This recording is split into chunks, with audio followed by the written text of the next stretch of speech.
Hello everyone, আসসালামু আলাইকুম। কেমন আছেন সবাই? আশা করছি ভালো আছেন। আজকে আমার রেসিপি হলো কাঁচা টমেটো ভাজি। আশা করছি রেসিপিটি আপনাদের ভালো লাগবে। যদি রেসিপিটি ভালো লাগে তাহলে একটা লাইক দিয়ে সাবস্ক্রাইব করে আমার পাশে থাকবেন। তাহলে দেখতে থাকেন, আমার সাথেই থাকেন। তাহলে শুরু করি। এখানে আমি কাঁচা টমেটো নিয়েছি। এই টমেটো আমি এখন চিকন চিকন করে কেটে নিব। টমেটোগুলো আমি কেটে নিলাম, দেখেন কিভাবে কেটে নিলাম। এখন ভালো করে ধুয়ে ভাজি করার জন্য চুলায় চলে যাব। চুলায় চলে গেলাম।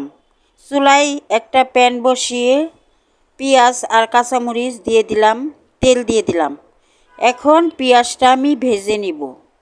পেঁয়াজটা একদম বাদামি কালার করে ভাজতে হবে না। পেঁয়াজটা একটু নরম হয়ে আসলেই এর মধ্যে আমি কালিজিরা দিয়ে দিব 1 চামচ। কালিজিরা কাঁচা টমেটো ভাজিতে দিলে ভাজিটা খেতে ভালো লাগে। ওই কারণে আমি এর মধ্যে 1 চামচ কালিজিরা দিয়ে দিলাম।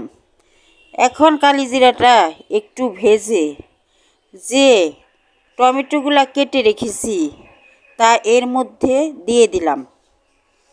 এখন টমেটো দেওয়ার পর আমি ভালো করে নেড়ে চেড়ে এর মধ্যে লবণ দিয়ে দিব।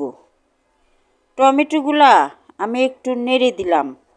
এখন এর মধ্যে আমি স্বাদ মতো লবণ দিয়ে দিলাম। হলুদের গুঁড়া দিলাম আধা চামচ, ধনিয়ার গুঁড়া দিলাম আধা চামচ। এখন নেড়ে চেড়ে হলুদ, ধনিয়ার গুঁড়া এই টমেটোর সাথে মিশিয়ে নিব। নেড়ে চেড়ে টমেটোর সাথে মশলাগুলো মেশানোর পর ঢাকনা দিয়ে ঢেকে দিব। ঢাকনা দিয়ে ঢেকে আমি কিছুক্ষণ রান্না করব, মানে ভেজে নিব। ঢাকনা দিয়ে ঢেকে দিলাম 2-3 মিনিটের জন্য। 2-3 মিনিট পরে ঢাকনা তুলে আমি কাঁচা টমেটোটা নেড়ে দিলাম। পানি উঠেছে, এই পানি একদম শুকিয়ে নিতে হবে। আমি টমেটোগুলা নেড়ে চেড়ে আবারও ঢাকনা দিয়ে ঢেকে দেব 3-4 মিনিটের জন্য। 3-4 মিনিটের জন্য ঢাকনা দিয়ে ঢেকে দিলাম। 3-4 মিনিট পরে ঢাকনা তুলে আমি টমেটোগুলা নেড়ে দিলাম। এখন পানি অনেকটাই শুকিয়ে গেছে, একটু একটু আছে। এখন এর মধ্যে আমি ধনিয়া পাতা দিয়ে দিলাম। ধনিয়া পাতা দেওয়ার পর আবারও নেড়ে দিলাম। নেড়ে দেওয়ার পর এখন আবারও ঢাকনা দিয়ে ঢেকে দিব 4-5 মিনিটের জন্য। আবারও ঢাকনা দিয়ে আমি ঢেকে দিলাম।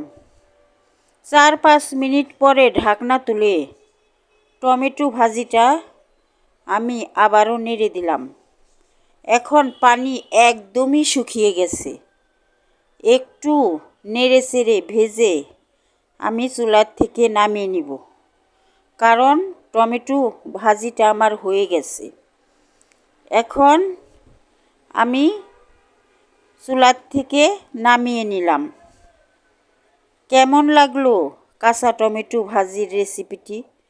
যদি ভালো লাগে তাহলে একটা লাইক দিয়ে সাবস্ক্রাইব করে আমার পাশে থাকবেন। আল্লাহ হাফেজ।